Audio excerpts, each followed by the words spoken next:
Saya serahkan pada Dr. Swat. Silakan. Okey, terima kasih Dr. Hafizal. Assalamualaikum dan selamat pagi semua. Salam Ramadan. Saya perkenalkan diri saya, Muhammad Aswar Ramlan. Saya akan kongsikan topik kita pada hari ini, interpretasi dan juga kaitkan dengan cabaran sewaktu COVID, juga PKP ini dan juga cabaran new normal kita. So, bidang saya, bidang spesifik saya adalah therapeutic recreation, mengajar di Universiti Putra Malaysia. Tapi minat saya dalam interpretasi itu memang saya minatlah, lama dah berkecimpung dalam bidang interpretasi ini. Saya pernah bekerja sebagai pegawai penyelidik di FRIM selama 5 tahun selepas grad dahulu, dan sejak itulah saya terlibat dengan interpretation, nature guiding dan juga memberi berkongsi pandangan dan juga pengalaman guide khusus pilihan nature guide. Saya start dengan sharing sekejap ya. Dan okey, screen share.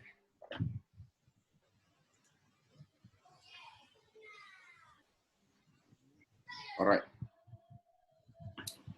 So, okay, topik kita pada hari ini adalah berkenaan dengan interpretasi persekitaran dan juga cabaran normal, macam saya cakap tadi. Tapi cumanya perkongsian saya pada pagi ini akan terbahagi pada dua fasa, dua chapter. Satu, kita akan buat refresher course berkenaan dengan interpretasi persekitaran. Kita akan tengok balik apakah itu interpretasi, dia punya objektif dan juga perkara-perkara penting melibatkan interpretasi ini. Tapi kali ini saya minta kita semua kena setkan mindset kita agar kita cuba relatekan dengan apa refresher yang saya akan bagi ni, ulang kaji yang kita akan buat ni, kita cuba kaitkan dengan situasi semasa, iaitu semasa PKP, COVID-19 dan juga pasca PKP nanti. Dan kemudian kita akan kupas cabaran new normal. Saya akan share sedikit sebanyak perkara yang saya tahu berkenaan dengan apa yang sedang berlaku di dunia dalam interpretation. Okey. Kita seperti biasa ada ruangan chat. Kalau tuan-tuan rakan-rakan semua nak bertanya ataupun berkongsi idea, boleh tulis dekat ruangan chat tersebut. Alright, okay.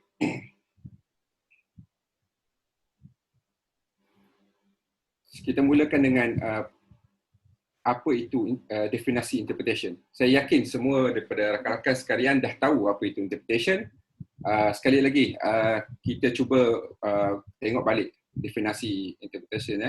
Interpretation adalah aktiviti pembelajaran yang bertujuan menyampaikan maksud sesuatu perkara serta hubung kait melalui penggunaan objek asal secara pelibatan terus pengguna dan melalui kemudahan media ilustratif. So ini adalah definisi. Definisi interpretation ni banyak, tapi yang saya letak ini adalah definisi daripada bapa interpretasi sendiri, iaitu Freeman Tilden. Boleh nampak ke yang 6 prinsip Tilden ni, Dr. Fizal? Boleh. Jelas. Jelas. Jelas ni? Ya, jelas. So kita semua mungkin tahu, dah tahu tentang provoke, relate, reveal, art, hold children. So dalam mengikut Tilden ada 6 prinsip interpretasi yang selalu diguna pakai ketika kita menyampaikan komunikasi kita lah, komunikasi interpretatif kita. Yang pertama adalah provoke. So interpretasi ni tujuan dia bukanlah hanya sekadar instruction, tetapi ia menggunakan provokasi untuk kita menyampaikan sesuatu maklumat itu. Contohnya, bila kita kata instruction tu, kita cakap macam jangan membazir air. Itu instruction. Tetapi kalau kita gunakan provokasi, kita akan gunakan teknik-teknik yang orang kata ada kesan psikologi. Contohnya, kita gunakan selain di sebalik kita gunakan ayat jangan membazir air, kita gunakan ayat kebanyakan orang beranggapan bahawa membazir air adalah satu tabiat yang tidak baik. So bila kita guna ayat ini, kita membuat satu kesimpulan bahawa kita memberi satu idea kepada audiens bahawa kebanyakan orang tidak suka membazir air. Dia beranggapan bahawa membazir air itu adalah yang tidak baik. So bila kita bagi idea itu pada orang akan rasa macam aku tak nak jadi orang yang tidak baik. Seperti itu. Contohnya kalau kita tengok satu kawasan tu banyak sampah. So perasaan kita nak buang sampah tu kita tak rasa bersalah, betul tak? So tetapi kalau kita tengok kawasan tu bersih, dah kemas, orang kata tak jumpa sampah, secara tak langsung kita nak buang sampah pun kita takut. So ini adalah perasaan-perasaan yang orang kata psikologi tadi yang kita nak cuba mainkan. Seterusnya kita ada satu lagi prinsip iaitu relate. Relate ni macam mana kita hubung kaitkan satu benda tu dengan pengalaman pengguna tersebut. So relate ni sangat penting lah dalam interpretasi kerana kadang-kadang satu benda yang sukar untuk kita faham atau satu yang orang kata tersirat tu kita tak boleh nak sampaikan, tersurat, kita kena ceritakan untuk nilai untuk kaitkan dengan audiens tu supaya dia dapat kaitkan dengan perasaan dia sendiri. Yang ini akan bermain juga dengan emosi. Seterusnya kepada reveal. Reveal ni bila kita dah bagi cerita, kita sampaikan satu benda dan kita rungkai maksud di sebalik benda tu. Yang ini yang dikatakan tersirat.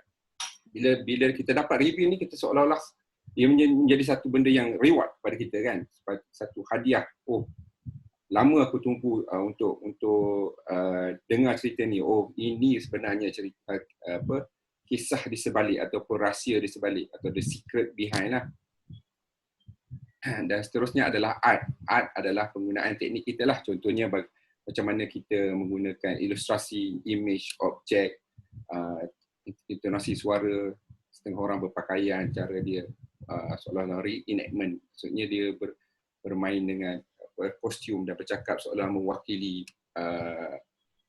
agensi ataupun individu pada satu zaman tertentu. Ini sangat popular di negara barat lah, reenactment. Dan whole adalah bila kita menyampaikan cerita secara menyeluruh. So bila kita sampaikan salah satu benda tu, kita pemilihan tema kita kena buat satu conclusion yang menjawab kepada tema kita, yang menjawab kepada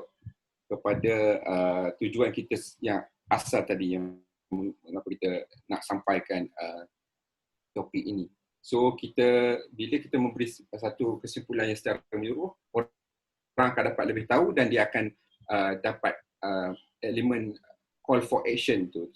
So dia kata, okay, kita dah tahu cerita ni. So what? Okay, apakah tindakan seterusnya? Daripada dekat sinilah kita akan berikan elemen tersebut. Dan last sekali adalah children. Children ini pada pandangan saya adalah dia sebenarnya merumuskan kepada pemilihan kumpulan sasaran. So dekat sini children adalah tema ataupun teknik penyampaian interpretasi kita jika kepada golongan perlu dispesifikkan kepada golongan tertentu. Contohnya untuk children kita kena sediakan program ataupun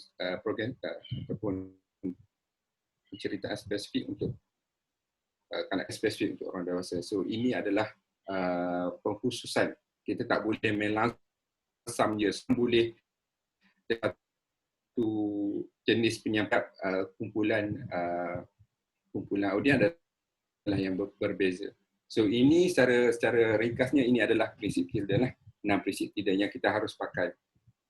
So apa tips saya bila saya menyampaikan bila saya buat assignment, contohnya kalau kata saya buat satu skrip berkenaan dengan interpretasi, saya akan tekankan ke 6 elemen ini. Dan contohnya pada setiap ayat dan setiap statement saya, jika statement itu adalah provoke, saya akan buat dalam bentuk bracket, ini adalah provoke saya. Okey, ini adalah relate saya. Supaya saya akan sentiasa ada checklist. Okey, dalam satu program atau satu skrip saya itu, adakah saya ada provoke? Okey, saya dah tick, adalah provoke, relate, reveal. Adakah ianya menggunakan art atau teknik penceritaan yang betul? Sesuai tak saya buat guna storytelling? Atau sesuai tak saya guna teknik PowerPoint contohnya. Okey. So ini adalah cara ringkas lah apa yang saya biasa lakukan. Seterusnya, siapakah interpreter yang menggunakan teknik gradient ni? So saya buka kepada rakan-rakan semua, kalau boleh kongsi dengan saya pandangan anda, siapakah interpreter? Boleh type tak?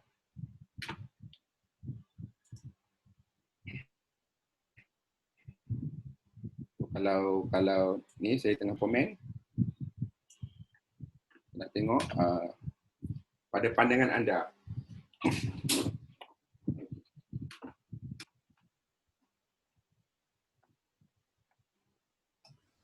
Okey, silakan dalam chat room ataupun boleh unmute dan juga beritahu gunakan nama.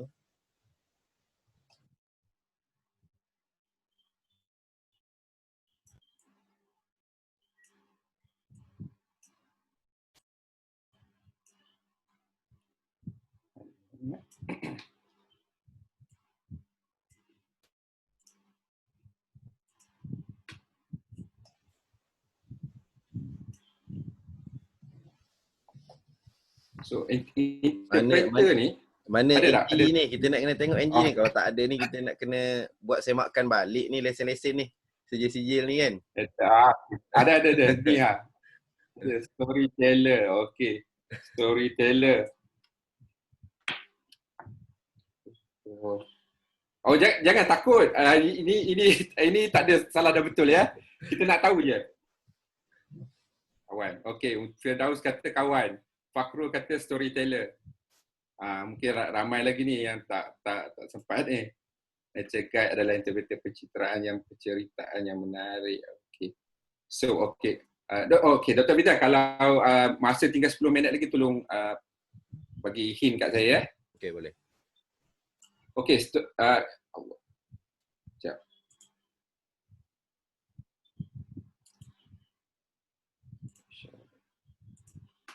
Okey, siapa interpreter? Interpreter adalah betul macam yang kita dapat tadi, dia storyteller, dia nature guide, leader adalah interpreter, tok dalang juga adalah interpreter. Tapi kita tengok interpreter yang macam mana.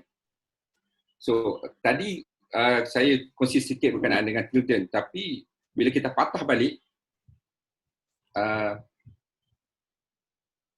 antara orang yang terawal untuk bercerita tentang bertindak sebagai interpreter adalah John Muir. Mungkin ramai yang rakan-rakan yang tahu John Muir ni bapa National Park di US. So satu ayat yang dia katakan bila dia dihantar ke satu kawasan di belah tak silap saya Yellowstone, kata as long as I live I'll hear waterfalls and birds and the wind sing. I'll interpret the rock. Dia cakap dia akan interpret the rock, learn the language of flood, storm and avalanche. I'll acquaint myself with the glacier and the wild garden and get as near the heart as the world as I can. So dia ni seorang yang sangat falsafah lah. Dia nak bercakap mewakili nature. Dia juga adalah interpreter. So dia kata dia nak interpret sebab batu tak boleh nak interpret. Sungai tak boleh nak interpret. Jadi kita sebagai seorang manusia, nature guide, pencipta alam, kitalah yang akan menginterpretkan sumber-sumber ini kepada orang lain.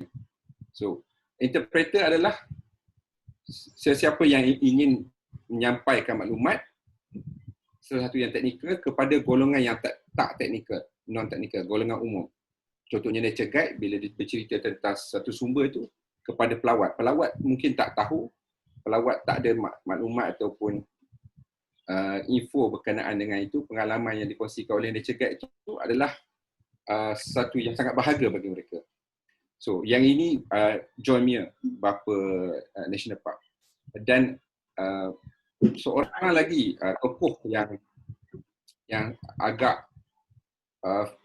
orang kata famous berkenaan dengan berkaitan dengan interpretation ini adalah Enos Mill. Ini dia panggil grandfather of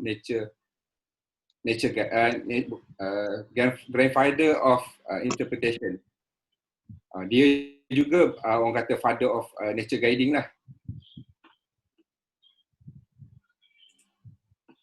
So dia Ineos Mill kata dia, I develop nature guiding that is helping people to become happily acquainted with the life and wonders of wild nature. So dia menjadi orang kata penghubung. Dia jadikan profession nature guiding ni sebagai penghubung untuk menyampaikan, memberi kegembiraan kepada menyampaikan masuk orang kata nature ini kepada golongan non-technical. Okay, saya kena share screen balik. Okay. So, di mana kedudukan anda sebagai interpreter?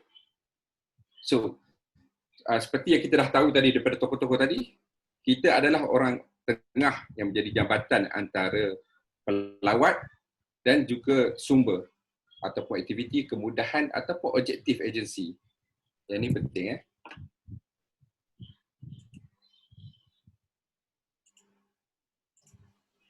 Saya tak nampak. Okay.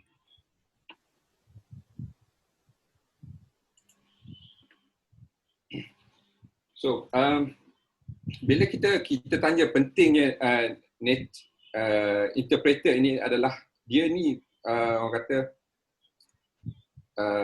orang yang bercakap mewakili satu benda tu. Contohnya dekat tangan saya ni saya ada batu. Okay, nampak tak? Okey, ini batu. Bila saya bagi benda ni dekat orang, contohnya kalau kita bagi dekat grup lah dalam kelas ataupun ni, so orang akan pegang, saya cakap, cuba anda terangkan berkenaan dengan benda ini, objek ini. So dia akan cakap, okey, objek ini keras. Dia adalah batu, dia keras, berwarna begini. Dan objek ni pun samalah, batu. Tetapi itu adalah tangible, apa yang dia nampak. Tetapi sebagai seorang interpreter, dia bukan bercerita berkenaan dengan batu, tetapi dia menghubungkan nilai tangible kepada intangible, iaitu yang tersurat kepada tersirat. Bila saya kata, okey, katakanlah batu ini bukan sekadar batu biasa, tapi ini adalah batu runtuhan istana Kerajaan Melaka, Persaudaraan Melayu Melaka. Bila saya letakkan statement ini, batu ini dah ada satu nilai yang berbeza. Dia bukan lagi sekadar batu yang keras dan berwarna coklat, tetapi dia membawa maksud yang lebih mendalam. Dia menceritakan tentang sejarah. Mungkin ada juga provokasi di situ, orang kata Kota Melaka dibina dengan kayu, contohnya kan, kayu balak. Tapi mungkinkah dianya juga dibina dengan batu-batu juga, istana macam istana kerajaan-kerajaan tamadun-tamadun yang lain. Sebab orang kata Kota Melaka ni adalah satu kota yang sangat tersohor. Kesultanan Melayu Melaka itu adalah satu kesultanan yang sangat tersohor ketika itu, bukan sahaja di Nusantara, malahan di seluruh dunia ketika itu. So bila kita mainkan dengan fakta, kita revealkan maksud yang tersirat di sebalik batu ini, kita telah memberikan value kepada batu ini. Sekarang batu ini bukan sekadar batu, ianya menceritakan konflik. Dia juga mewakili ketabunan. Dia juga mewakili sesuatu benda yang boleh dikaitkan dengan penceritaan yang lebih menarik. So, apa yang kita sampaikan, yang saya cuba nak sampaikan tadi adalah perbezaan antara history dan heritage. So bila kita cerita berkenaan dengan history, kita hanya bercerita tentang tarikh, cerita tentang nama, cerita tentang satu zaman. Tetapi bila heritage, kita meletakkan value kepada history tersebut. Heritage menceritakan tentang betapa pentingnya fakta-fakta tadi, tarikh, nama-nama tersebut kepada satu penceritaan yang boleh memberikan satu pengalaman yang lebih menarik kepada audiens kita. So sekali lagi saya nak tanya, tapi susah saya. Okey, saya tanya. Bulan-bulan Ramadan ni, kalau kita tengok bulan Ramadan ni, dia famous dengan satu cerita ni. Kalau boleh, siapa boleh sharekan saya? Siapa-siapalah, tulis saja dekat chat room cerita yang orang kata sinonim dengan bulan Ramadan. Saya kena stop share sebab saya nak tengok dekat, saya boleh tengok dekat sini.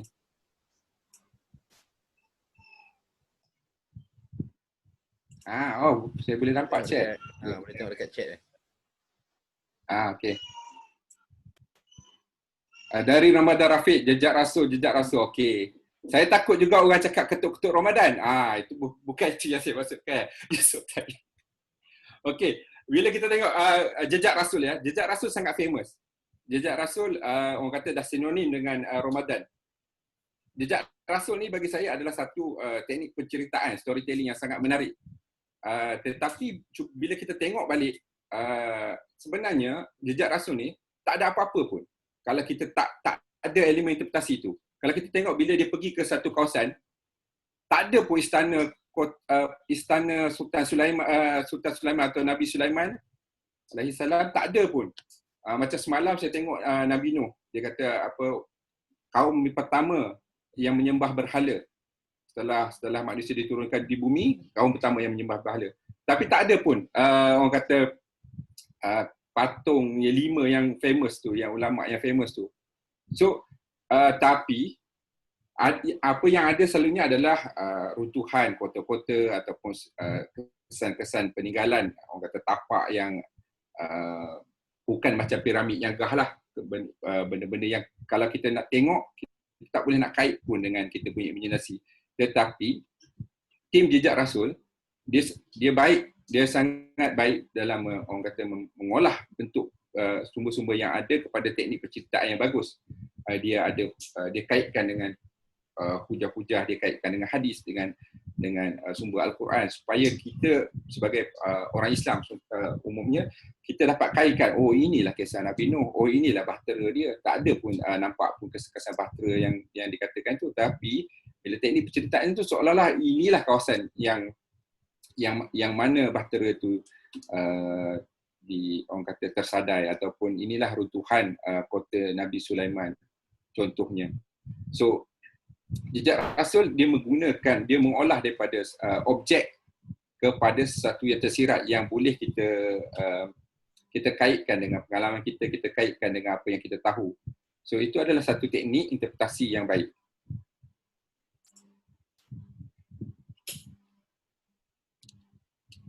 Okey, untuk interpretasi, ingat bila kita kena sentiasa mindset, setkan mind kita.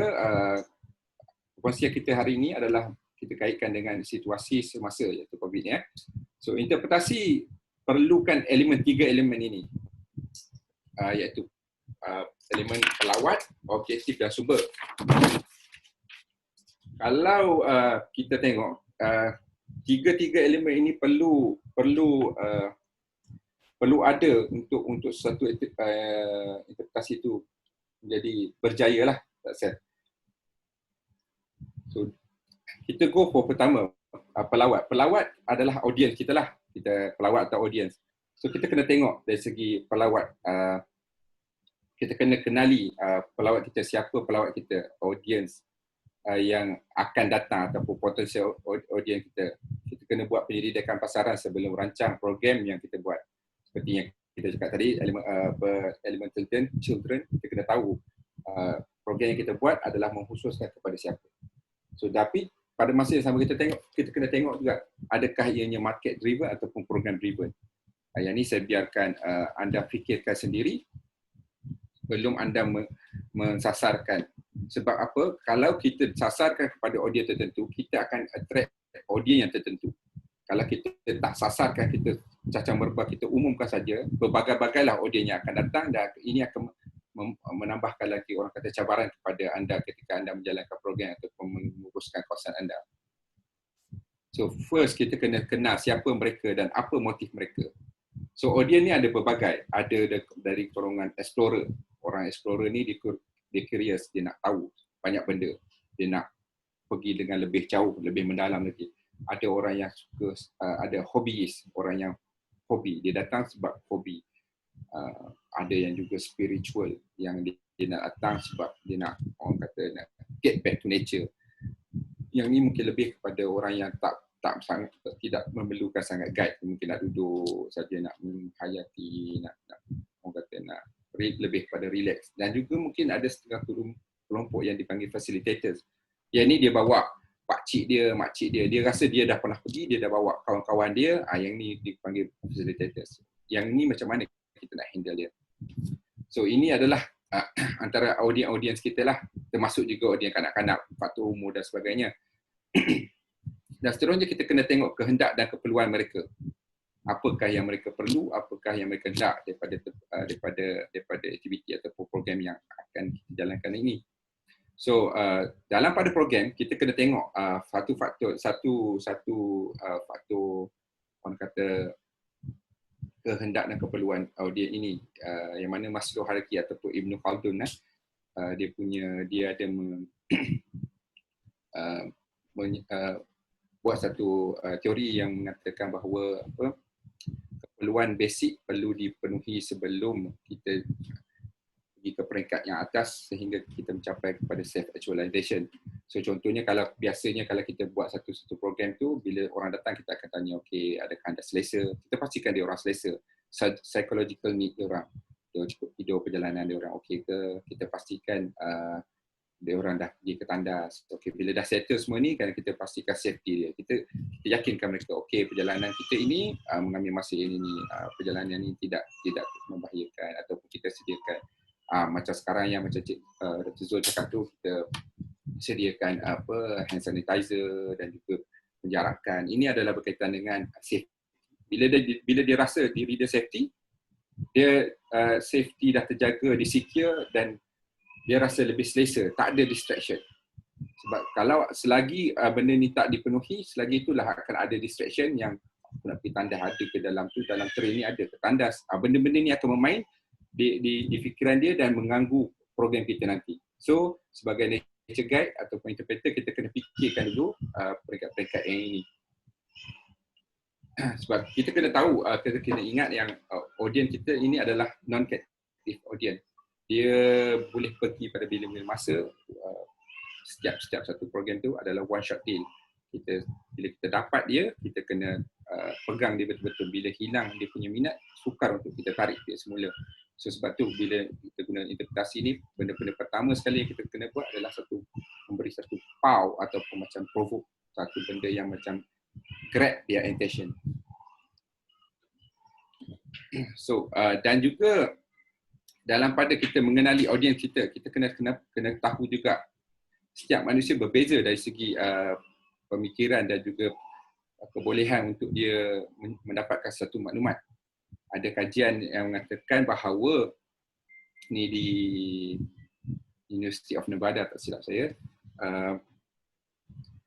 manusia bila kita hanya melalui auditori, iaitu pendengaran, dia hanya dapat dalam 5% sahaja kebolehan untuk mencapai satu maklumat tu. Bila kita tambahkan dengan elemen visual, dia akan sedikit meningkat, dan kinestetik lebih meningkat lagi. Kinestetik ni lebih kepada macam aktiviti, dia ada tactile lah, kita boleh pegang, kita boleh rasa dan sebagainya. Tapi ini ada satu cabaran lah untuk multi-sensory teknik ni. Sebab kalau kita buat online, benda-benda yang inilah yang kita kena, orang kata kena lebih kreatif untuk kita dapatkan untuk kita dapatkan maksimumkan penggunaan ataupun manipulasi kinestetik ni dalam pada elemen interpretasi kita. So ini visual, auditory, verbal, read, write, dia baca dan dia menulis, dan juga kinestetik. Dan teknik yang paling bagus adalah kita menggabungkan keempat-empat elemen ini, yang mana ini akan lebih memberi impact yang tinggi kepada program kita nanti ataupun komunikasi interaktif kita nanti. So, tadi kita bercerita berkenaan dengan audien kita. Selain daripada itu, ada juga sumber dan juga objektif. Okey, sumber ini bila kita tengok, anda selalunya lecture guide lah, dia adalah wakil pada orang yang hampir dengan sumber. Dia lebih mahir dan arif dengan sumber yang dia ada. Sumber satu tempat tu berbeza dengan tempat yang lain. So mungkin lecture guide ni ada kelebihan dia di sini, dan lecture guide ni ada kelebihan di sini. So kalau kita tengok sekarang ni pun banyak benda-benda menarik yang berlaku. Macam 2-3 hari lepas saya cek di isu gajah diganda, bukan gajah diganda, gajah di Temenggur, gajah dah keluar di Temenggur, orang hutan dah buat sarang dekat dengan tepi walkway di Poring Sabah. Kalau tahu babi hutan dah mula keluar dekat bandar-bandar, kera dah attack macam Planet of the Apes dekat Thailand. Ini boleh dikirakan sebagai sumber juga dah. So, tuan-tuan dan puan, rakan-rakan semua, sumber anda mungkin berbeza daripada sebelum berlakunya sebelum isu COVID ni, PKP ni, dan dengan situasi sekarang ataupun situasi selepas ini. Adakah sumber anda semakin baik? Adakah ada benda-benda yang lebih unik? Macam rumah saya duduk dekat apartmen ni, tapi first time saya dapat dengar cengkerik pada waktu malam. Itu adalah satu sumber yang saya rasa saya tak pernah tahu, yang ada juga cengkerik kat sini. Rasa macam betul-betul dekat orang kata rasa suasana kampung lah bila dengar burung. Gajah dekat Tasik Kenyir pun dah ada. So benda-benda ini adalah teachable moment yang kita kena grab. Kita kena ambil peluang untuk kita tengok, kita observe, kita buat nota sikit kan. Kita masukkan elemen-elemen interpretasi tadi. Kenapa dia keluar? Apakah faktor-faktor dia? Kita study sikit dia punya habit perilaku haiwan-haiwan ini, dan kita boleh jadikan ini satu penceritaan kepada audiens kita. So nanti saya kongsikan sini sedikit sebanyak je lah. Kalau ada rakan-rakan semua free boleh tengok penguin, ada satu video klip penguin sangat famous, penguin jalan dalam zoo. So zoo ni dah nak tutup, aquarium tu nak tutup. So penguin ni dia orang lepaskan dan dia berjalan dalam zoo, dia tengok aquarium ikan, dia pula seolah-olah jadi pelawat. Bukannya dikurung tapi dia pula yang melawat. Kalau kita tengok dekat UK ada Kashmiri goat, kambing masuk bandar, dah macam dekat National Park dah. Yang menarik dekat US, white tail dia, rusa ni berlari, bukan seekor dua, dah dekat 20 ekor berlari dalam bandar, dah bunyi perkok. Itu benda-benda yang orang kata wow, sebelum ni kita tak tahu pun. Rasa macam cerita dalam movie pula kan, dalam movie-movie yang orang kata movie akhir zaman ni, bila binatang keluar, puma dekat mana lepas tu beruang dekat California, dah jalan-jalan happy je jalan-jalan. Pemburu tengah planning baik ni, jangan risau juga.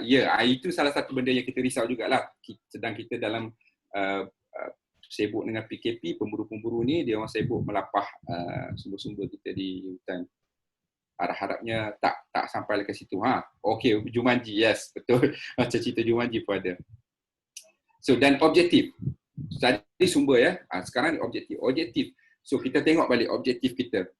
Dalam interpretasi, objektif dia disenaraikan, antara disenaraikan adalah untuk meningkatkan kesedaran dan konservasi. First hand experience, memberi first hand experience, maksudnya memberi peluang kepada audiens kita engage dengan nature. So juga memberi penambahbaikan kepada pengalaman ataupun experience lawatan tersebut.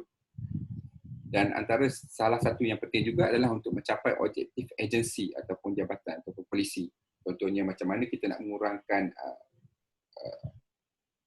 pencemaran ataupun kita nak meningkatkan kesedaran tentang konservasi dan orang seterusnya orang akan conserve kawasan tersebut adalah melalui interpretation.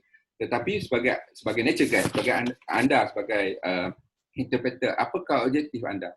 Adakah objektif anda untuk mencapai grup yang ramai, untuk mendapat sumber income ataupun financial punya benefit, atau adakah anda menjadi orang tengah kepada agensi ataupun sumber tersebut? So kita renung-renungkan balik dan kita tanya diri kita jugalah, apakah objektif kita yang nak kita capai pada setiap program tersebut.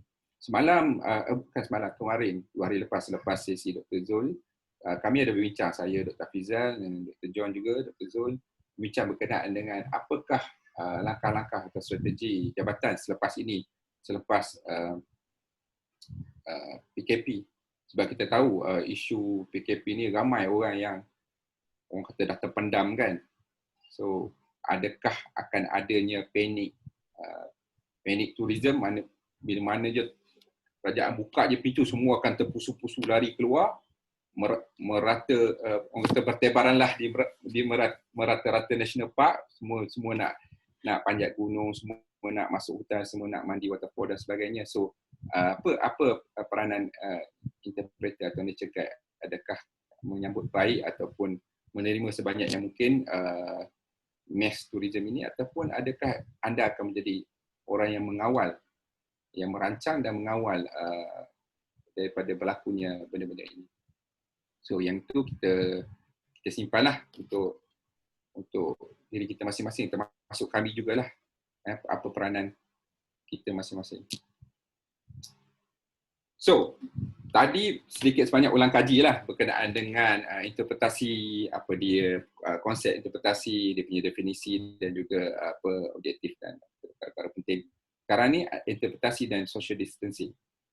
So nak tak nak benda ni akan berlaku dan sedang pun berlaku, dan kita kena hadapilah.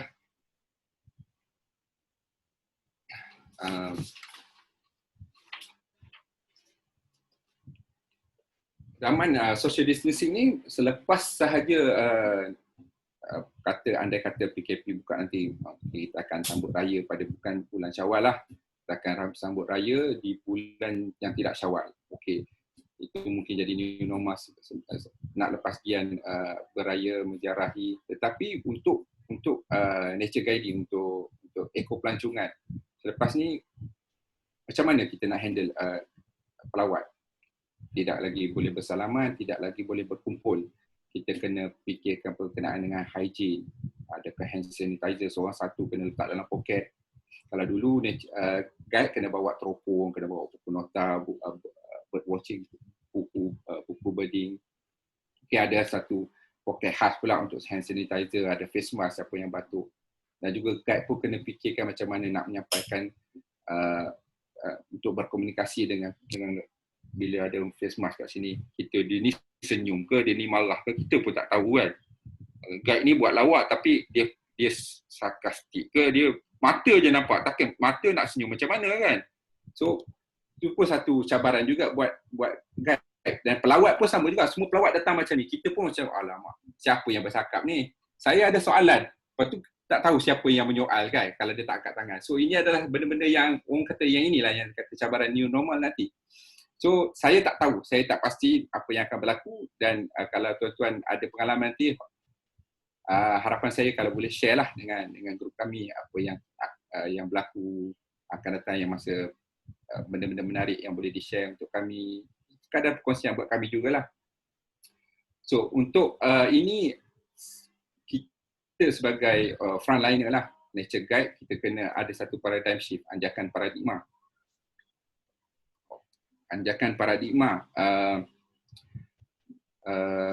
Kita terpaksa evolve dengan situasi semasa ni, kita terpaksa evolve dan kita terpaksa adapt dengan new normal ini. Kita suka atau tak suka, kita kena jadikan situasi COVID ini adalah sebagai satu cue untuk kita, ataupun orang kata dah sampai seru lah untuk kita go online. Benda ni terpalit pada saya lah, saya tak berapa suka online. Tetapi nak tak nak saya kena belajar juga macam mana nak godek-godek Zoom ni dan sebagainya. Saya tak pernah ada apps ni. So ini dah orang kata sampai seru lah untuk saya belajar sedikit sebanyak macam mana nak handle activities ataupun talk secara online. Dan ini juga adalah cue ataupun seru tuan-tuan, rakan-rakan semua, untuk mungkin kena pertimbangkan jugalah online, kena invest sikit untuk kamera, untuk benda-benda yang orang kata dapat memanfaatkan kita bila kita menjalankan aktiviti secara online.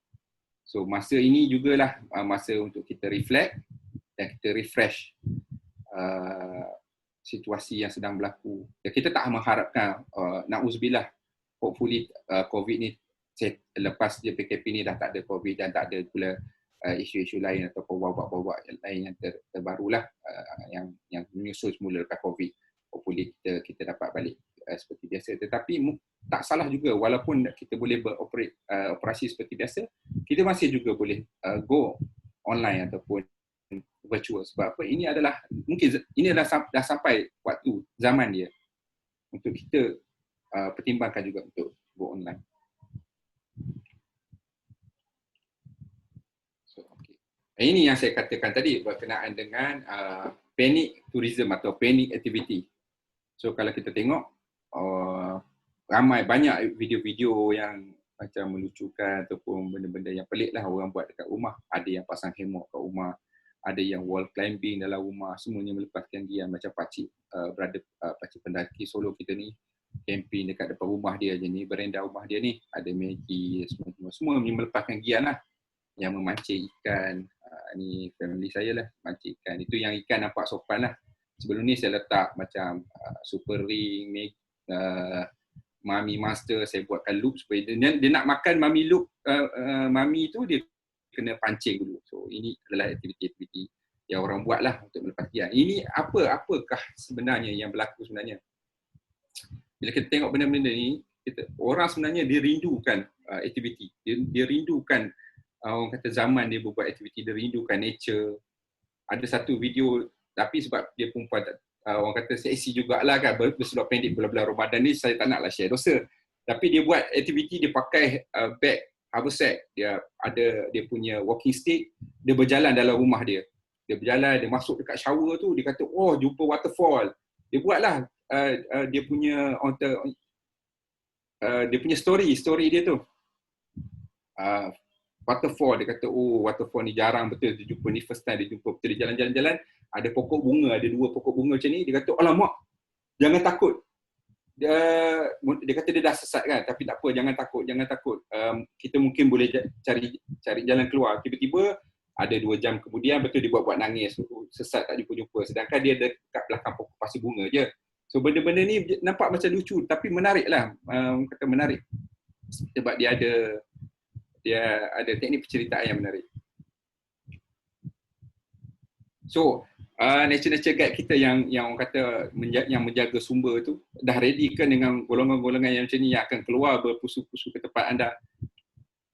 Diorang ini jenis macam Dr. Hafizah cakap tu, kalau siapa tengok cerita Stephen Chow tu, nature guide kata, okey, selamat datang ke Taman Negara, ini adalah hutan yang tertua, antara yang tertua di dunia, ianya bermula daripada orang dah tolak nature guide tepi, saya nak mandi waterfall lah, tepi semua, yang macam masa Stephen Chow ambil orang kata shopping kasut tu kan, jurujual tu dah tolak ke tepi, siap pukul lagi jurujual tu sebabkan nak tu. Mungkin adakah itu yang akan berlaku pada rakan-rakan semua? So kita fikirkan nanti. Kalau ada, sharekan kat kami nak juga tahu cerita tu nanti. So okey, anjakan paradigma yang saya cakapkan tadi. So saya nak share sedikit apa yang sedang berlaku di dunia luar, bukan di Malaysia.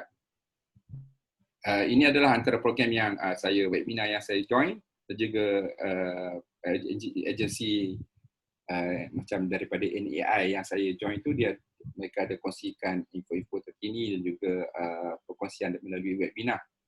So untuk rakan-rakan kita nature guide yang kita tanya-tanya apa yang kita boleh buat way forward untuk kita ke masa hadapan, ini inisiatif yang telah diambil oleh nature guide ataupun agensi daripada national park, state park, zoo di luar negara, di luar sana. Ini sama ada dia adapt to survive ataupun adapt to succeed. So mereka pilih untuk berjaya. Ada yang terpaksa kerana kelangsungan, ada terpaksa untuk survive, tetapi mereka pilih untuk berjaya. So saya kongsikan sedikit ya. Benda-benda yang ini banyak, tapi antara yang menarik lah, contohnya saya dapat email. Yang ini yang saya dapat email, yang belah kanan atas ni daripada National Park, dia email kepada saya. Dia punya tema adalah Dream Now, Visit Later. So dia tahu ramai yang macam bila di sana dia ada beli pas tahunan. Bila ada pas tahunan tu, dia setahun dia boleh pergi ke seluruh National Park di negara tersebut dengan hanya pas tahunan tu. So beli sekali dah percuma berjalan, dia boleh masuk dan keluar. So tetapi macam sekarang ini dah ada PKP, kita tak boleh keluar, tak boleh nak melawat. So pihak National Park dia ambil satu inisiatif, dia buatkan virtual visit. Virtual visit ni ada yang free, ada yang percuma. Yang ini yang percuma di mana dia buat tema dia lah Dream Now, maknanya dia bagi kita sneak orang kata trailer dulu, dia hantar trailer dulu, dia tarik minat kita. Okey, ini adalah sumber yang anda bakal jumpa, ataupun ini adalah experience yang bakal anda rasai jika anda datang ke National Park ini. So dia boleh kita ke kiri ke kanan dan ada dia punya arahan di tepi itu. So kita boleh booking kemudian tempat kita, bila kita dah tengok benda ni kita tertarik dan kita boleh booking. Untuk yang belum beli pass tersebut, pass ada pass harian dan pass tahunan lah, mungkin juga kita boleh booking untuk buat penginapan dan sebagainya. So itu National Park yang saya dapat lah. Dan yang bawah ini adalah satu program California State Park, dia buat distance learning program. Distance learning program ni menarik juga sebabnya dia orang sendiri, mereka sendiri tak tahu yang orang kata minat orang ataupun apa yang dikatakan permintaan yang begitu tinggi daripada golongan, terutama sekali golongan sekolah lah, kanak-kanak sekolah ataupun pihak sekolah kepada program distance learning ini. Sampaikan orang yang share topik ni daripada California State Park ni, dia kata dia ingat lagi masa mula-mula sekali dia nak jadi interpreter ataupun nature guide. Dia kata benda ni lah yang menyebabkan kenapa dia nak jadi nature guide, dan hari ni benda itu sekali lagi orang kata perkara itu sekali lagi memberi orang kata mengkonfirmkan dia punya pilihan sebagai kerjaya dia nak jadi nature guide. Sebab apa? Dekat sana ranger dan nature guide tu adalah benda yang orang kata sama lah. Ranger tu adalah yang mengurus dan dia orang jugalah yang akan jadi interpreter dan buat handle aktiviti dan sebagainya. Dia kata sebab apa? Bila dia satu post berkenaan dengan program distance learning ni, dia buat virtual, maknanya ranger ni akan bawa video, dia akan pergi ke, contoh dalam gambar tu dia akan pergi ke pantai, dia akan tengok sumber apa yang ada di pantai tu. Contohnya yang wanita yang dipegang adalah Tapak Sulaiman. So dia akan bercerita, dia akan tangkap video, dia akan bercerita berkenaan dengan Tapak Sulaiman. So pelajar-pelajar ataupun audiens yang ada di alam maya, di rumah masing-masing, dia orang secara tak langsung dia orang juga belajar. Okey, dia orang secara tak langsung melawat kawasan tersebut, dan posting itu mencapai 300,000 perkongsian reach, dan juga telah di-share beribu-ribu kali share. Dan dia orang terkejut, dia kata California State Park ni, pegawai tu dia terkejut, dia kata kami tak sangka dapat sambutan begitu ramai, dan juga ramai yang juga komen kepada kami. Dia kata kami tak tahu pun California ada sumber semenarik seperti ini, dan kami nak datang. Kami nak datang, dia kata kami nak datang. Kami nak buat tempahan dan sebagainya. So ini adalah potential client. Kalau isu kita adalah kita takut pelawat tak datang, takut marketing tak kuat, ini adalah peluang kita untuk market kita punya program. Kalau kita takut terlalu ramai pelawat, ini ada juga peluang untuk kita segmentkan pelawat kita. Kita nak pelawat yang berkualiti je, pelawat yang sanggup bayar, sanggup orang kata sanggup spend masa dia untuk mendengar, dia orang balik bawa ilmu, bawa misi yang berbeza. Orang kata lebih orang kata mindful visitor lah panggil. So untuk katakan dari segi financialnya saya tak pasti macam mana dia orang boleh program ini, macam sebab California State Park ni adalah satu agensi yang kukuh lah, financialnya kukuh. Kalau macam kita sebagai nature guide atau interpreter ni, macam mana kita nak jadikan benda ni sebagai satu sumber kewangan? Adakah boleh buat video sumber kewangan dengan cara itu kita dapat tambah duit? Itu satu benda yang kita kena belajar sama-sama lah. Saya pun nak tahu juga, boleh selain daripada buat video lucu dalam YouTube, betul dapat like apa semua yang itulah, yang itu lain, yang ini. Sebab kalau kita tengok dari segi aktiviti, kalau kata Zumba, kalau katakan gym di rumah, itu dapat sokongan orang, sebab orang dia ada pelibatan dengan audien dapat jogging sama, dapat buat exercise bersama, dan orang akan subscribe dan ataupun dia join program tersebut, dia secara bayaran, dia kata dia akan bayar sekian-sekian duit, okey kita akan lepaskan link dan sebagainya. Okey, itu mungkin sebagai satu sumber pendapatan juga, tetapi yang agensi ni dia tak buat macam tu. Dan yang sebelah ni yang satu lagi yang menarik perhatian saya adalah Cincinnati Zoo. So, untuk Cincinnati Zoo ni, dia punya pegawai interpreter dikategorikan sebagai golongan non-essential. Dia tak boleh keluar rumah. Dia kena PKP juga dekat rumah. So, dia orang tak dapat keluar. Yang boleh keluar hanyalah zookeeper. So, bila zookeeper ni, dia bukan interpreter. Dia tak boleh nak bercerita tentang sumber. So, tapi setelah dia orang tengok, dia kata zoo kita ni, pelawat tak ada. Kita bergantung pada sumber tiket daripada pelawat. Bila pelawat tak ada, macam mana kita nak survive makanan binatang dan sebagainya. So, satu inisiatif yang diambil oleh kumpulan ini adalah untuk buat video berkenaan dengan animal.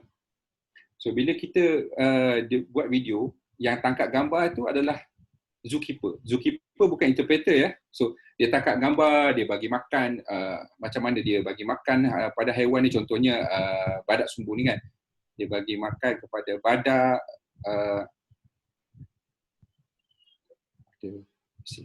dia bagi makan kepada badak air kan. Lepas tu dia macam mana dia take care badak ni, lepas tu haiwan-haiwan lain jugalah. So, dan video ni dihantarkan kepada interpreter dekat rumah, dan interpreter pula dia akan olah pada bentuk yang menarik. Okey, dia kaitkan dengan fakta-fakta menarik, dia masukkan info saintifik, dia gunakan kaedah reveal art, provoke, whole children semuanya, supaya benda ni menarik, jadi satu story yang menarik, dan dia orang blastkan kepada online. So, mendapat orang kata mendapat sambutan juga program dia orang ini, dan secara tak langsung ianya mendapatkan dia orang sumber pendapatan. Dengan adanya program ini yang interpreter ni buat video online ni, dia orang cuba promosikan kehidupan haiwan ni, promosikan zoo dia orang untuk dia orang dapat dana sumbangan supaya haiwan-haiwan ni, badak, landak, harimau, dapat orang donate untuk pastikan sumber makanan ataupun penjagaan, ada duit-duit untuk penjagaan tu masih lagi diterima lah. Tak dapat pelawat tak apa, tapi dia orang dapat pelawat melalui maya, melalui online. So, program ni menarik. Dan contohnya yang Porcupine tu ada satu zoo, Cincinnati Zoo juga, dia buat landak. Dia bercerita berkenaan dengan landak dan benda-benda menarik berkenaan dengan landak dan kehidupan landak dan sebagainya, dan dia sharekan dalam Facebook, YouTube, dapat 20,000 like dan sambutan yang sangat menarik. Dan juga dia buat satu aktiviti, maknanya dia kata okey, boleh tak rakan-rakan ataupun adik-adik di luar sana sharekan dengan sumber apa yang ada di rumah, buat aktiviti macam mana nak hasilkan seekor landak. Gunalah isan ke, bantal ke apa ke. So 20,000 penyertaan, masing-masing dengan versi landak yang berbeza. Ada yang cucuk pakai pensil, ada yang sekadar lukis, ada yang potong kertas dan sebagainya. Lidi cukir gigi tu. So, dia orang tak sangka dapat sambutan sebegini ramai. Rupanya ini adalah peluang yang betul-betul orang dekat rumah memang dahagakan aktiviti, dahagakan ingin keluar dan explore tetapi tak boleh. So, mereka ni adalah orang yang cuba untuk menyampaikan hasrat golongan-golongan yang masih terpaksa duduk di rumah ni. So, secara tak langsung dia orang mempromosikan zoo mereka, secara tak langsung kelangsungan dana mereka, dia orang dapat fund melalui sumbangan-sumbangan yang daripada audiens ni. Apa yang menarik zoo ni, mereka bukan mereka gunakan kaedah interpretasi, tapi dia orang bukan main sentimen zoo tetapi sentimen animal. Sebab bila dia gunakan animal, benda ni berkait dengan emosi manusia. Haiwan tu adalah makhluk hidup, dia perlukan makanan, dia perlukan penjagaan, dia perlukan ubat-ubat dia untuk kelangsungan hidup. Bila kita main dengan elemen ni, ada perasaan perubahan emosi. Kita jual, dia orang menggunakan jual emosi, jual pengalaman tu, dan menyebabkan audiens tu rasa macam rasa tersentuh, dan secara tak langsung dia orang pun menyumbang. So mungkin ini satu benda yang boleh kita pertimbangkan untuk kita guna pakai di Malaysia ataupun untuk kita sendirilah. Sebab kita pun tahu situasi zoo negara kita yang mana memerlukan dana juga, dan juga kita tahu awal-awal PKP dulu ramai orang virus sekejap lah berkenaan dengan zoo, perlukan bantuan, kerajaan perlu sumbang, orang-orang perlu sumbang dan sebagainya. Tetapi kita kena tengok adakah anjakan paradigma ini yang kita ambil, take every opportunity sebagai satu peluang untuk kita adakan program-program yang dapat mengisi masa 8 orang dan juga daripada masa sama mencapai objektif kita. So itulah sedikit sebanyak perkongsian saya. Kita pun dah 10 minit dah. Okey. Alright, sedikit sebanyak perkongsian saya berkenaan dengan interpretasi cabaran COVID. Satu benda yang kita kena ingat ataupun satu benda yang saya pesan pada diri saya adalah kita adapt to survive or adapt to succeed. So adakah kita hanya sekadar kelangsungan, atau adakah kita nak ambil peluang ini, situasi yang berbeza ni, kita macam restart balik. Company-company yang besar macam Sunway Lagoon, lepas ni orang berani ke nak pergi Sunway Lagoon, apakah tindakan Sunway Lagoon, mass gathering macam tu, apakah tindakan mereka ambil untuk diorang handle pelawat-pelawat diorang, setakat mana diorang boleh kekalkan jumlah pengunjung sebelum atau selepas COVID ni. So kita kena fikirkan ini perkara ini, dan kita ambil peluang ini untuk kita sukses lah daripada ni. Siapa yang cepat, dia yang orang kata dia yang lebih mendapatkan habuan tersebut lah. So kalau saya sudahilah kita punya talk pada hari ini dengan dua perkara ini, adapt to survive or adapt to succeed. Kita fikirkan sama-sama. Sekali lagi saya terima kasih saya ucapkan pada rakan-rakan semua. Kalau ada soalan boleh type di ruangan chat. Saya serahkan balik kepada Dr. Hafizal. Dr. Okey, terima kasih banyak Dr. Aswad. Alhamdulillah sesi kita yang keempat ini telah dijalankan dengan baik. Cuma kalau tuan-tuan dan perempuan semua perasan kan perbezaan antara sesi 3 dengan sesi 4, seperti mana yang kita dengar lah Dr. Aswad tadi, dia turut mengakui bahawa dia kena berubah. Daripada dia tak suka buat online ni, dia terpaksa juga belajar kena buat online. Saya paksa juga. Dr. Aswad kena juga belajar buat online. Okay? Kalau tidak, kita takkan bergerak ke depan. So contoh macam yang minggu 2 hari lepas, Dr. Zul dia menghadapi situasi internet dia tak kuat kan, dan dia cuba cari masa, okey bila masa dia kena stop sekejap dan dia akan sambung. Tapi kita boleh nampak dekat yang hari ini Dr. Aswad punya usaha, dia nampak dia belajar mengenai guna teknologi ni, dan nampaklah tadi dia usaha dia nak buat satu garisan yang kuning, tapi dia tak tahu, dia tengah berfikir macam mana je nak buat garisan kuning tu kan. Kita nak tengok hippo tadi kan, kenapa hippo ni ada garisan kuning tu tak apa.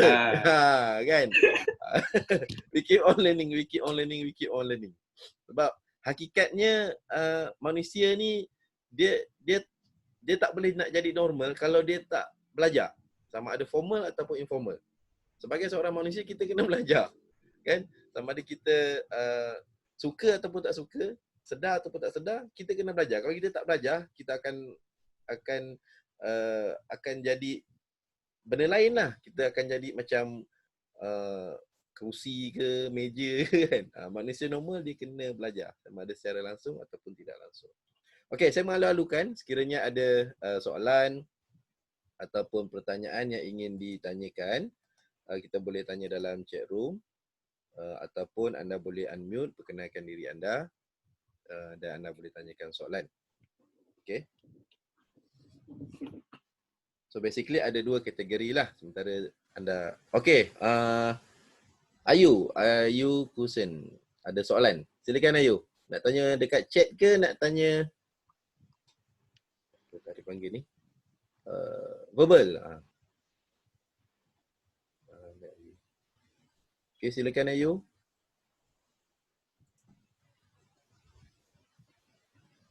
Oh, tengah type. Oh, okay, tak apa.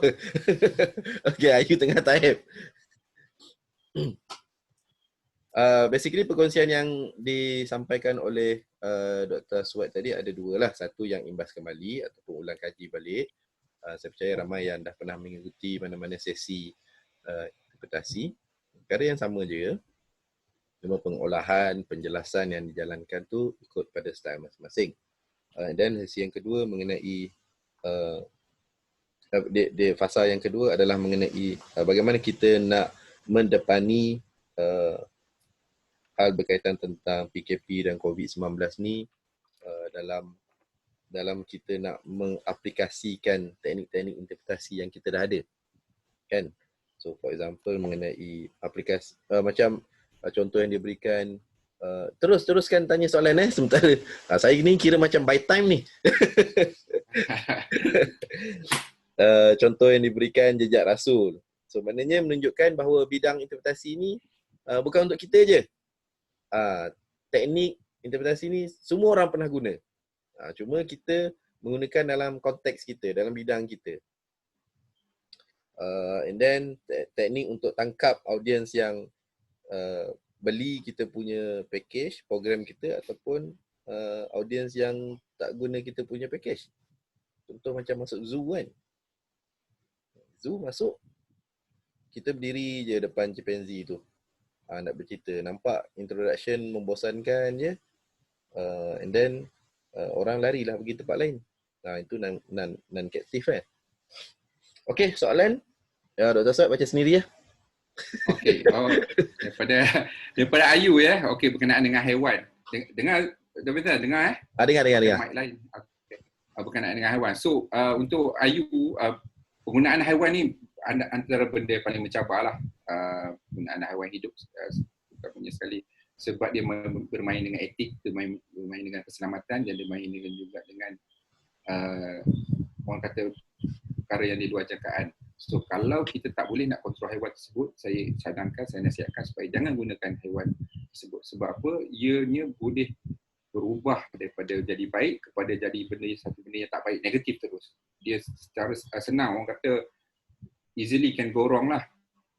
Bukan benda dengan haiwan ni. Sebab apa? Bila dia tak boleh cooperate, dia akan mendatangkan satu kesusahan pada kita. Dia akan buat kita jadi gemuruh, dia akan buat kita jadi rasa tak selesa, audiens tak selesa, dia akan buat rasa seolah-olah kita menganiaya binatang tersebut atau kita mengasari binatang tersebut, dan juga dia boleh mencederakan kita dan juga audiens. So kalau andai kata kita tak boleh nak kontrol haiwan tersebut, saya nasihatkan kita jangan guna haiwan. Kita kena praktis betul-betul. Kalau kita boleh kontrol dan kita gunakan. Contohnya kita kena tahu perilaku haiwan tersebut lah, dia punya habit ni macam mana. Sebab setengah-setengah kalau kita tengok di circus ataupun di tempat-tempat yang macam fun fair dan sebagainya, binatang ni sebenarnya dia dah diterak dulu, dia bagi makan ubat. So ular tu pun dah lembik, binatang ni pun dah tak aktif, sebenarnya dia dah makan ubat. So yang tu bukan kita lah, bukan nature guide. So di zoo kita kena pertimbangkan ethics tu. So di zoo dia orang tengok perilaku. Contohnya bila dia bawa landak tu, dia memang betul dah tahu dah letak landak tu atas tuala yang bersih, landak tu selesa macam sofa macam tu kan. Dia pegang landak tu, ada beberapa minit saja yang dia gunakan, kemudian dia simpan balik landak tu. Sebab dia tahu lebih daripada itu landak tu akan stres, landak tu akan buat perangai lah, buat ragam. So benda ni kena betul-betul orang kata kena betul-betul jagalah. Biar kita hampa ke audiens kita daripada kita jadikan benda ni sebagai satu pengalaman buruk buat audiens kita. Kita hampa ke audiens kita tu maksudnya kita tak dapat sediakan haiwan tu. Kita mungkin guna dalam bentuk gambar, kita guna dalam bentuk video, ataupun kita guna dalam bentuk puppet, patung je, ataupun orang kata diorama, benda yang stuffed animal tu, ingat tak? Yang dia binatang dah mati dia potong dan dia Oh, yang diawet kan? Dia awet tu. So kita boleh guna yang tu juga. Dan itu lebih selamat lah. So itu nasihat saya pada Ayu. Ada lagi soalan lain? Okay, silakan. Siapa yang ada pertanyaan? Saya pun tak, secara personally saya tak berapa gemar lah kalau pergi mana-mana di zoo ke, kecuali petting zoo. Untuk pegang animal ataupun untuk menggunakan wild animal sebagai prop hidup. Sebab takut. Itu je sebab dia. Okay. Sementara tunggu ada beberapa soalan sebelum ni. Mungkin boleh saya minta Dr. Aswad ceritakan sedikit. Adakah soalan? Ada. Mengenai prinsip Tilden yang disebutkan tadi. Aha. Boleh ke prinsip Tilden tu, saya tak tahu, dia 6 prinsip tu dia perlu dibuat secara sekuen, mana yang kena datang dulu, mana kemudian dia ada rule of thumb penggunaan prinsip. Sebab kita tahu interpretasi dia memang dia punya induk dia, pillar dia pada 6 prinsip ni lah. So okay, pada pandangan saya lah ni prinsip kita ni dia 6 pillar ini, tetapi yang kita guna adalah 3 di atas, provoke, relate, reveal. Selalunya kita akan provoke audience kita dulu. Kita akan provoke, tahukah anda bunga yang terbesar di dunia ada di Malaysia? Contohnya lah provoke yang kita relatekan. Okey, bunga ni sebelum berkembang dia seolah-olah seperti kobis, tetapi kobis berwarna merah. Kita relatekan contohnya buat orang yang tak pernah nampak bunga Pak Ma lah kan, bunga rafflesia ni kita katakan dia kalau dia tak kembang dia macam kobis. Itu kita revealkan bunga tersebut adalah bunga rafflesia, contoh spesies anodie ke apa kan. So ini adalah provoke, relate, reveal. Selalunya yang digunakan adalah provoke, relate, reveal. Dia boleh digunakan yang mana satu terpulang pada teknik penyampaian kita lah. Kadang-kadang kita relatekan dulu. Cuba kita kenang kembali ketika kita kecil-kecil dulu bila kita main spider kan, spider lagu. Kita relatekan dengan pengalaman audiens. Kita relate dulu. Cuba kita pergi balik ke masa lampau di mana zaman dinosaur, cuba kita bayangkan. Kita cuba relate kembali kan. Itu relate. Lepas tu kita reveal, lepas tu kita provoke. Dia boleh guna mana-mana satu dulu. Dan kemudian ada lagi 3, art for children.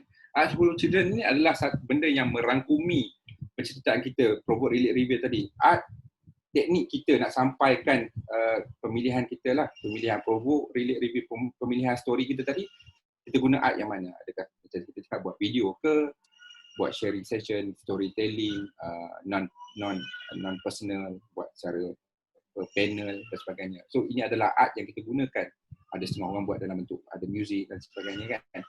Dan whole ni adalah penceritaan kita yang menyeluruh, yang memberi maksud yang menyeluruh. Dia bukan sekadar orang kata cerita sekerat-sekerat. Dia secara menyeluruh dia menjawab kepada persoalan call for action. Bila kita katakan call for action itu objektif. Adakah cerita berkenaan air ni yang kita nak sampaikan ni adalah kita nak relatekan kepada pentingnya sumber air, sumber kita kena conserve hutan sebab hutan adalah sponge, the giant sponge yang menyerap air hujan dan yang orang kata yang memastikan aliran sungai.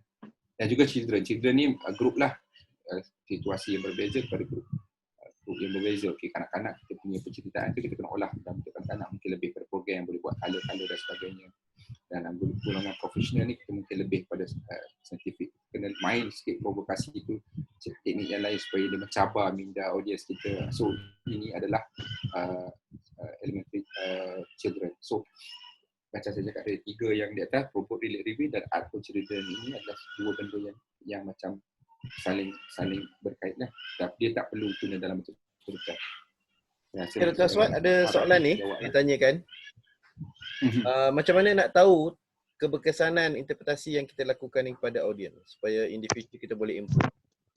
So, setiap program yang kita buat tu kita kena ada objektif. Saya tak ceritalah tadi, kita punya tema, lepas tu kita punya objektif. Kita ada objektif singkat, ada objektif yang ke masa panjang. So, sebenarnya program yang baik kita kena buat benda-benda ni lah.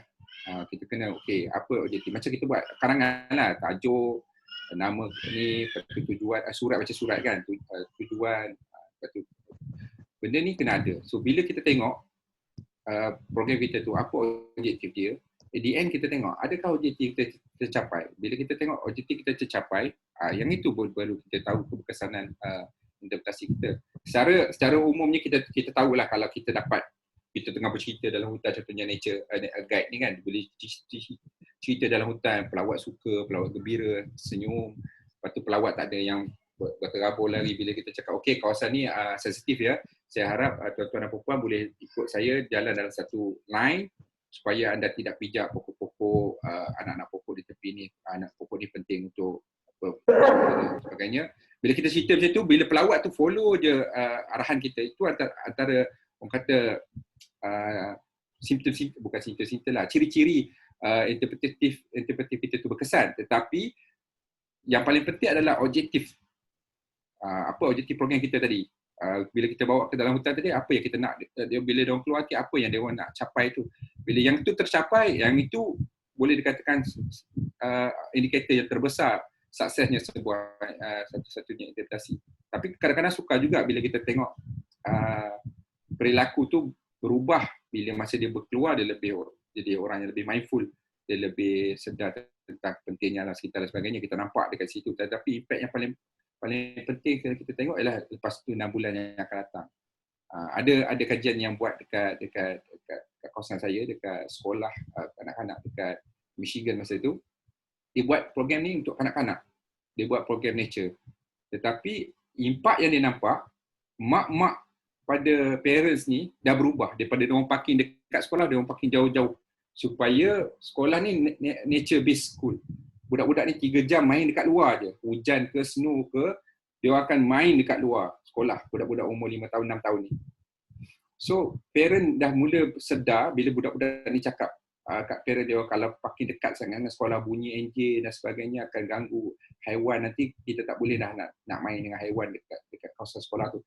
Parent akan datang parking jauh-jauh dan budak-budak jalan kaki supaya kawasan sekolah tu semakin senyap dan dia orang boleh orang kata nampak chances untuk tengok burung dan sebagainya lebih tinggi. So yang itu cikgu dia kata nampak tak impact dia, kesedaran keberkesanan interpretif yang dia orang buat kepada anak-anak ni tercapai bila mana budak-budak ni bercerita kat parent dia orang pun sedar benda tu, kerana parent dia orang pun dah parking jauh, Sabtu Ahad pun kadang-kadang parent dia orang datang bawa main dengan budak-budak tu sendiri dekat kawasan sekolah tersebut, sebab parent dia pun nak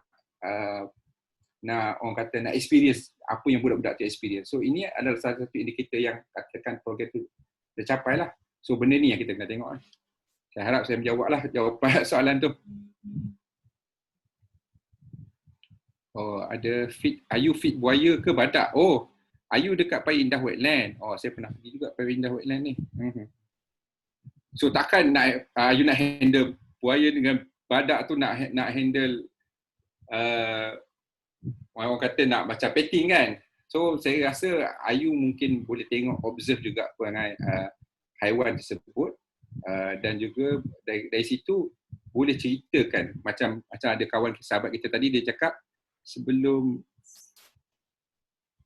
mungkin Khairul Tenaga cakap mungkin maklum pada audience tu sebelum interpretasi tabiat dan perangai haiwan tersebut. Contohnya haiwan ni pemalu, haiwan ini agak nakal contohnya. So bila berlakunya benda-benda yang di luar jangkaan tu tapi tak melibatkan bahaya, sebab badak tu kat bawah dan buaya tu kat bawah, so itu adalah peluang, teachable moment yang kita boleh cerita dekat audience kita. Kata tengok, buaya ni dia nak makan ayam ni, kita bagi dia nak makan tapi dia malu, makan pak betul dia lari. So audience kat situ benda tu jadi benda yang negatif, seolah-olah kita ambil peluang tu jadi positif, jadi menarik audience. Kata buaya ni malu contohnya, saya tak pastilah. So kita kena ambil peluang-peluang inilah Ayu ya. Semua haiwan saya involve. Okey, contohlah ni, kalau yang merak tu masih ada lagi, mungkin boleh gunakan juga merak tu ya. Just nak share, sekiranya haiwan tidak beri kerjasama semasa interpretasi, elakkan paksa haiwan tersebut. Betul, saya setuju dengan Firas Islam. Haiwan ini ada masanya dia akan menjadi agresif. Betul lah, itu seperti yang saya cakap tadi lah. So okey, kita nak buka soalan lagi ke macam mana? Alright, sekarang ni pun dah pukul 12.16. Agak terkeluarlah daripada kita punya timeline kita, tapi okey sebab kita punya timeline waktu sesi saja dalam masa 60 minit. Sekiranya ada apa-apa soalan lagi boleh kita bukakan dalam seminit dua lagi pada sesiapa yang ingin bertanyakan soalan dalam chat ataupun boleh tanya secara langsung verbal. Sementara sedang fikirkan tu, maklumat mengenai exit ticket, okey, telah pun dimasukkan oleh orang yang bertugas ni, okey, dalam Telegram. So mohon anda untuk berikan maklum balas lah supaya in the future kita boleh lebih improve dan waktu yang sama kita boleh collect anda punya kehadiran dalam sesi-sesi ni. Daripada awal sesi pertama hinggalah ke sesi hari ini adalah beberapa bukan kita panggil dia sebagai tugasan, tapi satu bentuk refleksikan diri yang telah dinyatakan. Cuma untuk yang Dr. Aswad ni dia sebut mengenai bagaimana the situasi berhubung mengenai panic tourism ataupun panic travel ni kepada market driven ataupun program driven. So saya harap anda boleh melakukan refleksikan diri tersebut dan pada waktu yang sama mungkin boleh berlatih juga kot macam mana nak menghasilkan satu 5 ataupun 10 minutes interpretive talk kan, untuk mengasah bakat dari segi penyampaian yang lebih bermakna, penyampaian yang lebih berkualiti dalam mengadaptasikan situasi yang situasi yang bakal kita hadapi ni. Okay. So tapi kita tak ada sebarang ikatan lah untuk mengatakan mesti buat ni, kalau tak buat ni tak boleh masuk sesi seterusnya atau pulang. Kalau anda nak buat dan anda nak dapatkan maklum balas kami berempat, kami berlima untuk berikan maklum balas, kita boleh bantu kat situ. Okay? Tapi kalau anda buat dan anda gunakan rakan-rakan untuk dapatkan feedback, digalakkan juga. Boleh teruskan, no problem. Okay? Cuma refleksikan diri tu kita harap anda dapat lakukan sama ada secara bersendirian atau secara berkumpulan supaya lebih meningkatkan kefahaman, penghayatan kepada apa yang anda nak ataupun anda akan lakukan kemudian hari nanti. Okey? Okey, rasanya dah tak ada soalan ni Dr. Aswad Okey. Kita pun nak kena prepare untuk makan tengah hari pula. Nak prepare Sahur. Dah sahur lah. Sahur, berbuka kan. Bazar Ramadan. Kita dah nak start buka website lagi satu ni, nak pilih yang online apa benda menu petang ni kan. Nak pilih apa ni? Sebab sekarang ni bukan jenis lagi setengah jam baru boleh start pilih. Kena pilih waktu time macam ni lah ni. Nak pulut bakar ke, nak nasi kerabu ke, dah kena start order dah ni. Saya tak boleh demand sangat lah. Kita rakam pun tak rakam dah kan. Alamak, masih rakam lagi lah. Okey, tuan-tuan dan puan, saya fikir setakat itu saja. Kita akan bertemu balik untuk sesi yang terakhir pada 29 hari bulan, masa yang sama insya-Allah. Dan saya rasa tuan-tuan dan puan boleh menjangkakan siapa yang akan menyampaikan dan apakah topiknya pada sesi tersebut.